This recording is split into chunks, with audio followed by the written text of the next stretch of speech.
오늘 우리가 읽은 성경 본문이 이사야 58장인데 여기에서 금식에 대한 이야기를 우리에게 전해주고 있습니다. 요즘 많은 사람들이 건강을 위해서 단식을 하기도 하고 식단 조절을 하기도 합니다.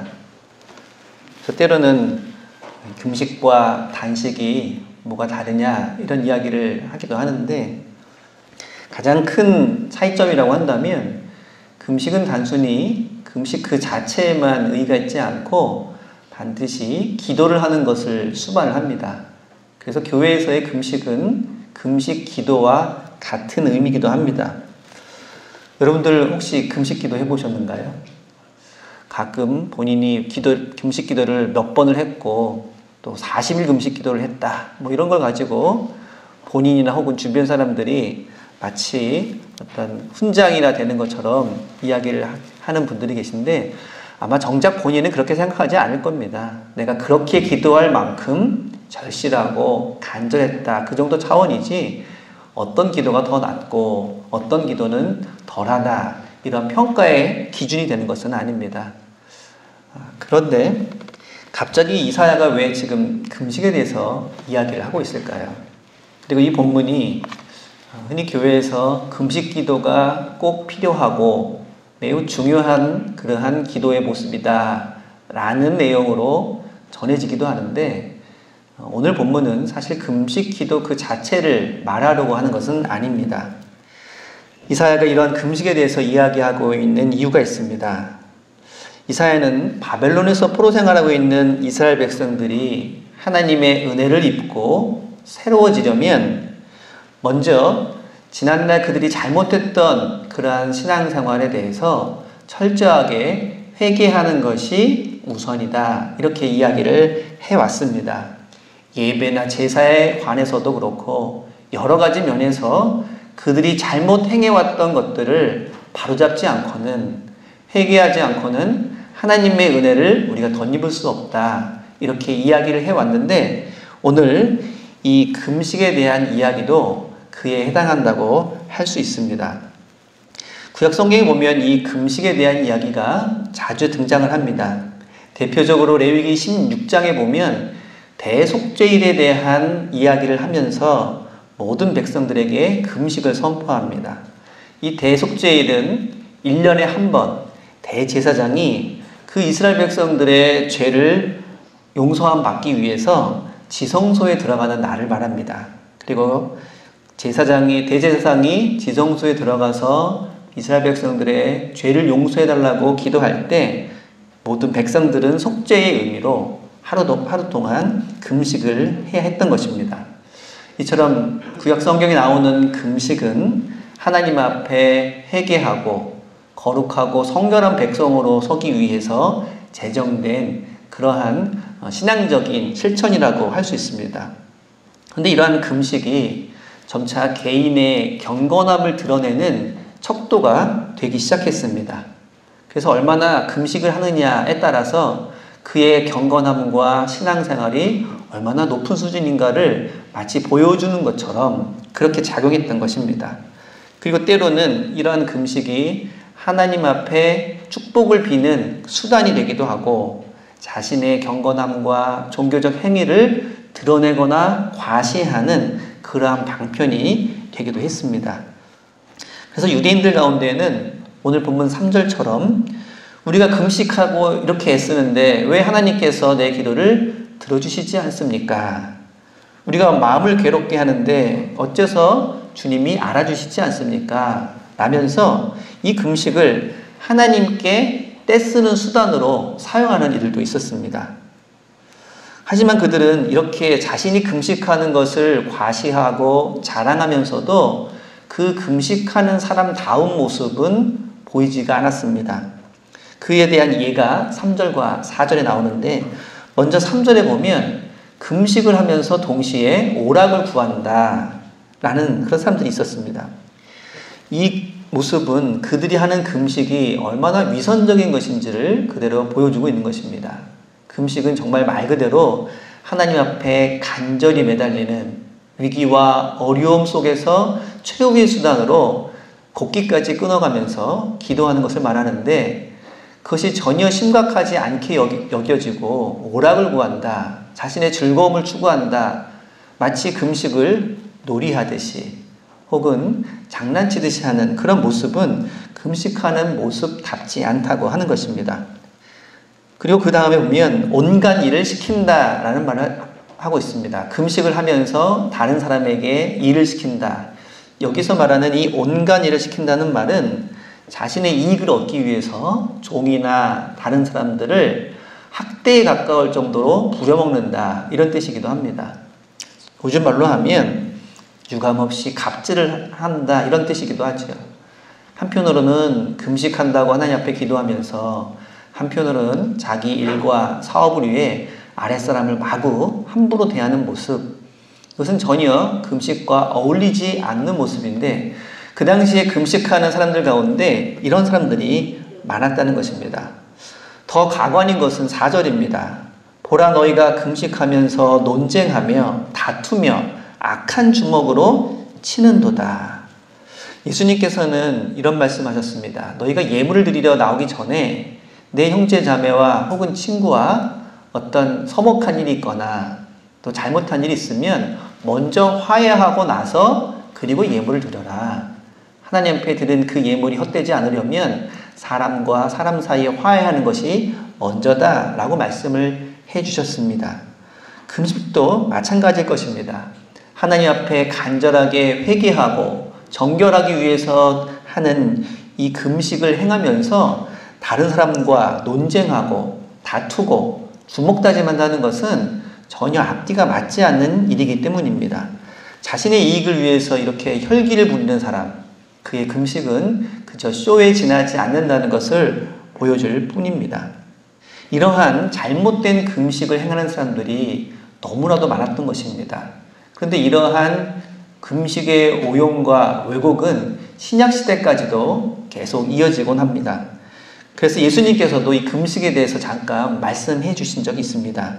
누가복음 18장 12절에 보면 바리새인이 기도를 하고 있는 모습을 예수님이 지적을 하시면서 그가 일주일에 2번 기도한다는 것을 큰 소리로 떠드는 그런 모습을 예수님께서 지적하셨습니다. 사람들 앞에서 내가 얼마나 금식을 많이 하는지를 알려주기 위한, 홍보하기 위한 저 기도는 하나님께서 듣지 않으시는 기도다라는 것입니다. 정말로 그 당시에 바리새인들과 종교 지도자들은 자신이 얼마나 경건한지, 얼마나 신앙생활에 열심인지를 다른 사람들에게 부지런히 홍보하곤 했습니다. 그래서 금식하는 경우에도 내가 금식하고 있어 라는 것을 나타내기 위해서 겉모습도 흉하게 하고 매우 피곤하게 흐트러진 모습으로 돌아다니면서 누가 봐도 저 사람이 금식하고 있구나, 참 저 사람은 기도를 열심히 하는 사람이구나 라는 티를 내려고 했던 것입니다. 예수님께서는 이런 위선적이고 형식적인 금식하는 사람들에게 아무도 금식하는 것을 눈치채지 못하게 오히려 머리를 빗고 기름을 바르고 행색을 멀쩡히 하고 혼자 조용히 금식하라고 말씀하십니다. 내가 금식하고 있다는 것을 광고하지 말고 그만큼 절실한 기도의 제목이 있으면 홀로 하나님 앞에 나아가서 기도하라는 것입니다. 하지만 그 당시 많은 종교인들은 그와는 반대였습니다. 하나님 앞에 절실함은 전혀 없고 하나님께서 내 기도를 들어주시기를 원하는 그러한 간절한 마음은 전혀 없으면서 그저 내가 얼마나 경건한 사람인지, 내가 얼마나 하나님 앞에 신실한 사람인지를 보여주고 그것을 통해서 다른 사람들의 존경심을 받기 위해 이런 헛된 쇼를 해왔던 것입니다. 이사야도 마찬가지였습니다. 그러한 금식에 대해 그들이 새롭게 개혁하지 않으면 이것은 단순히 금식에서만 끝나는 것이 아니라 그 당시 그들의 신앙생활에 근본적인 문제가 있다는 것을 지적하고 있는 것입니다. 그러면서 지금 이사야는 이러한 형식적인 그리고 위선적인 금식은 하나님이 원하시는 금식이 아니라고 지적을 합니다. 그리고 6절과 7절, 오늘 본문의 핵심이라고 할 수 있는 이 두 구절에서 정말 하나님이 기뻐하시는 금식이 무엇인지를 지금 각각 4가지씩 설명을 하고 있습니다. 먼저 6절을 보시면 하나님이 기뻐하시는 금식은 흉악의 결박을 풀어주는 것, 멍에의 줄을 끌어주는 것, 그리고 압제당하는 자에게 자유를 주는 것, 그리고 모든 멍에를 끊는 것이 하나님이 기뻐하시는 금식이라고 말합니다.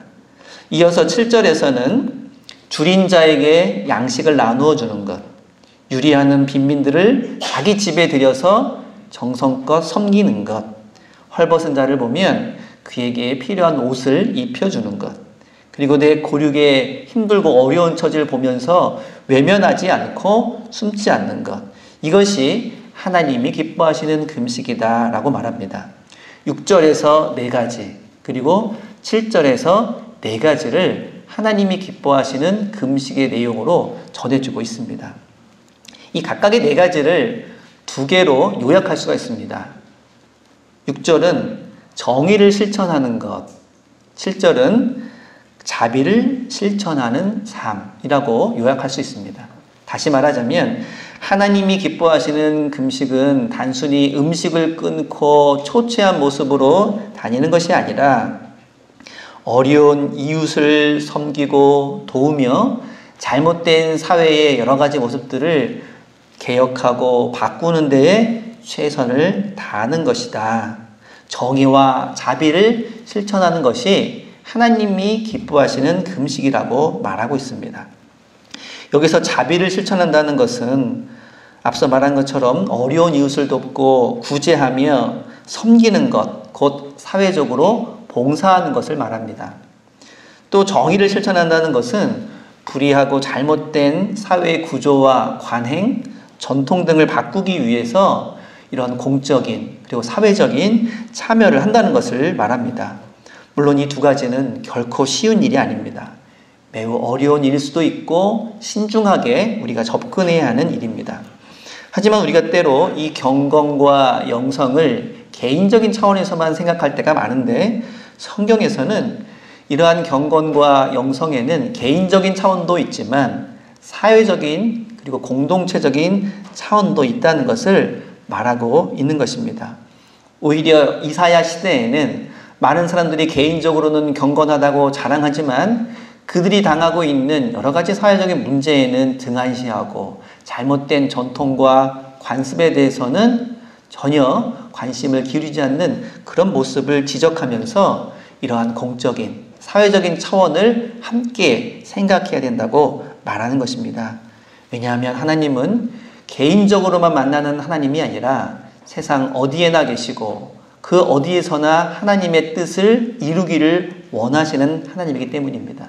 그래서 우리의 신앙생활은 개인적인 차원뿐만 아니라 이러한 사회적인 차원까지도 함께 깊이 고려해야 한다는 것입니다. 그런 하나님을 깨닫고 우리도 하나님이 원하시는 신앙생활, 하나님이 기뻐하시는 금식을 실천하는 그러한 사람들이 되어야 된다고 말하면서 이것을 실천하는 사람들에게 주시는 하나님의 은혜에 대해서 8절부터 12절까지 아주 길게 언급을 하고 있습니다. 8절에서 보시면 그리하면 내 빛이 새벽같이 비칠 것이며 내 치유가 급속할 것이며 내 공의가 내 앞에 행하고 여호와의 영광이 내 뒤에 호위할 것이다 라고 말씀하십니다. 9절에 보시면 내가 부를 때에 나 여호와가 응답하겠고 내가 부르짖을 때에는 내가 여기 있다 하리라. 우리는 앞절 말씀을 만약에 생각하지 않고 읽지 않고 이 8절부터 읽으면 하나님께서 이러한 은혜를 우리에게 그냥 주시는구나 라고만 가볍게 생각할 수 있는데 이것은 앞에 나오는 이러한 하나님이 기뻐하시는 금식 6절과 7절에 나오는 것을 충실하게 실천한 사람들에게 주시는 그러한 은혜를 말합니다. 그리고 11절과 12절에는 여기에 덧붙여서 이러한 말씀을 해주십니다. 여호와가 너를 항상 인도하여 메마른 곳에서도 내 영혼을 만족하게 하며 내 뼈를 견고하게 하리니 너는 물된 동산 같겠고 물이 끊어지지 아니하는 샘 같을 것이라. 내게서 날 자들이 오래 황폐된 곳들을 다시 세울 것이며 너는 역대에 파괴된 기초를 쌓으리니 너를 일컬어 무너진 데를 보수하는 자라 할 것이며 길을 수축하여 거할 곳이 되게 하는 자라 하리라. 많은 사람들이 이 구절을 암송하면서 하나님이 우리에게 이러한 은혜를 주시기를 기도하곤 합니다. 특히 우리의 삶이 마치 물된 동산과 같은 풍성하고 풍요로운 삶이 되기를 누구나 다 원하고 기도할 것입니다. 근데 이러한 은혜의 전제 조건이 바로 하나님이 기뻐하시는 금식을 실천하는 자라는 것입니다. 다른 사람들을 위해서 헌신적으로 봉사하고 그리고 이 땅에 정의를 세우기 위해서 우리가 헌신, 희생, 봉사하는 사람에게 주시는 하나님의 상급과 같은 말씀이라는 것입니다. 물론 이러한 하나님이 기뻐하시는 금식을 실천하기 위해서 구제하고 봉사하고 또 정의를 위해서 애쓰는 것은 결코 쉬운 일이 아닙니다. 희생과 헌신을 요구하는 일이고 때로는 핍박과 박해와 고난을 감수해야만 하는 그러한 일이기도 합니다. 그럼에도 불구하고 이사야 선지자는 그것이 곧 하나님과 동행하는 은혜의 삶으로 가는 길이다 라고 말하고 있습니다. 지금까지 그들이 갖고 있었던 위선적이고 형식적인 그러한 생활을 내려놓고 진심을 다해서 그리고 실천함으로 이러한 일들을 감당할 때 하나님의 은혜가 우리와 함께 하실 것이다 말하고 있는 것입니다. 오늘 이러한 금식에 대한 의미는 종교개혁주의를 맞이하고 있는 우리에게 종교개혁의 의미와 그리고 오늘날 교회가 걸어가야 할 길, 추구해야 될 그런 모습에 대해서도 말씀하고 있습니다. 중세시대 유럽은 우리가 알고 있는 것처럼 기독교 왕국이라고 할 수 있습니다. 교회는 막강한 권력을 휘둘렀고 유럽의 모든 사람들은 기독교 사상과 신앙 그리고 문화에 젖어 살아가고 있었습니다. 그런데 로마 가톨릭이 점차 그 권력을 확대하면서 교회는 제 본분을 잃어버리고 말았습니다. 나중에는 그저 하나의 정치 조직처럼 변질되면서 많은 부정과 부패가 여기저기에서 드러나곤 했습니다.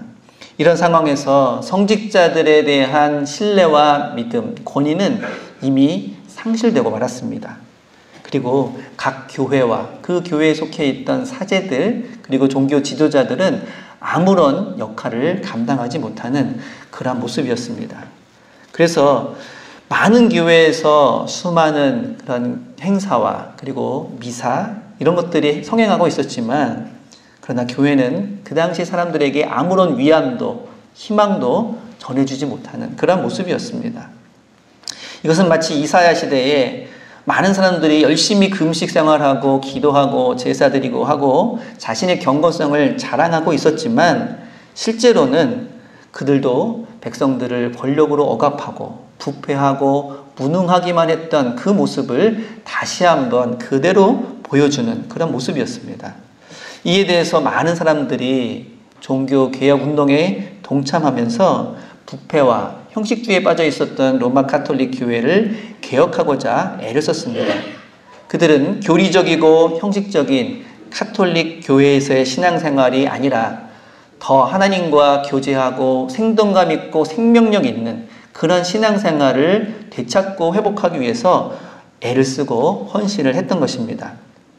그래서 이 종교개혁 운동을 통해서 그 이후에 교회뿐만 아니라 교회만 개혁된 것이 아니라 유럽 사회 전반적인 큰 영향을 미치면서 역사의 물줄기가 완전히 바뀌어버리는 그러한 일을 이 종교개혁을 통해서 이루었던 것입니다.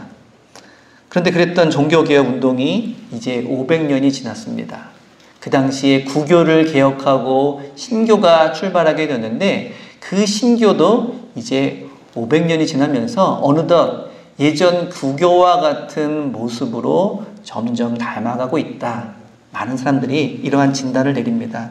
그러면서 새로운 종교개혁이 필요한 것이 아니냐 이러한 주장을 하는 분들도 많이 계십니다. 그리고 한국교회가 바로 그 대표적인 예로 거론되곤 합니다.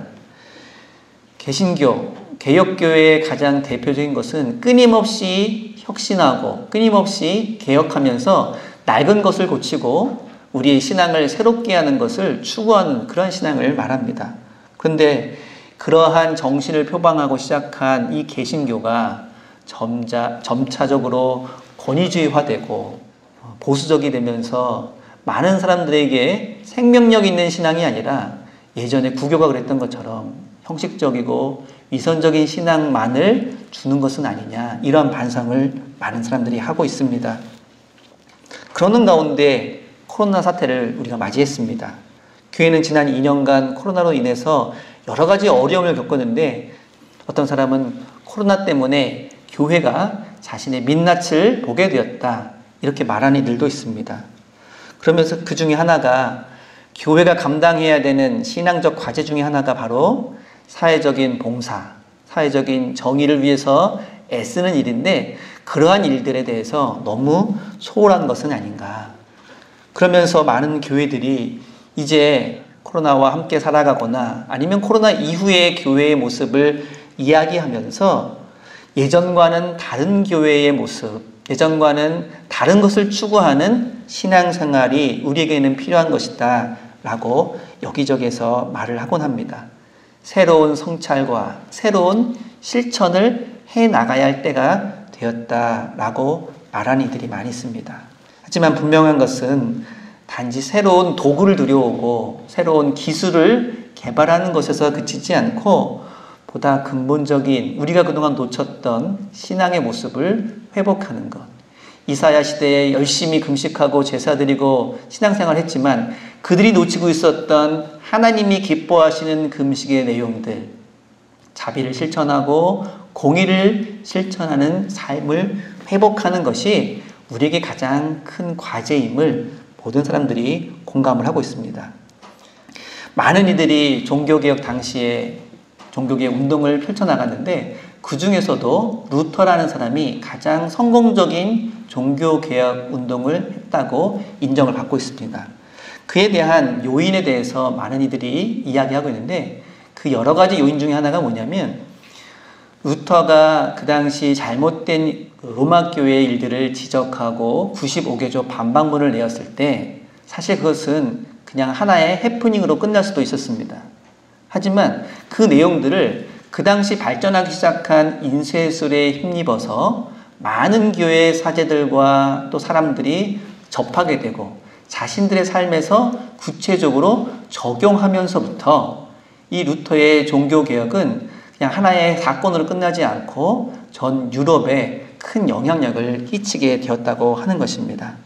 지금도 여기저기에서 이야기되고 있는 교회가 나가야 할 바른 방향, 하나님이 기뻐하시는 참된 금식을 오늘날 우리가 실천해야 되는 그런 모습에 대한 논의들, 이러한 것들이 단순히 논의로 끝이지 않고 각 교회에서 그리고 각 성도들의 가정과 삶 속에서 적용되고 이야기될 때 이것은 이래야 된다라고 하는 구호에서 끝나지 않고 하나님이 원하시는 모습으로 전개되는 새로운 역사가 될 줄로 믿습니다.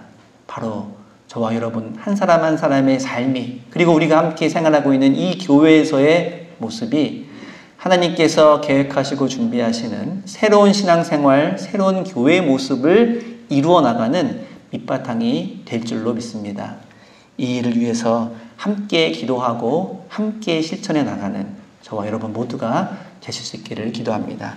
기도하겠습니다.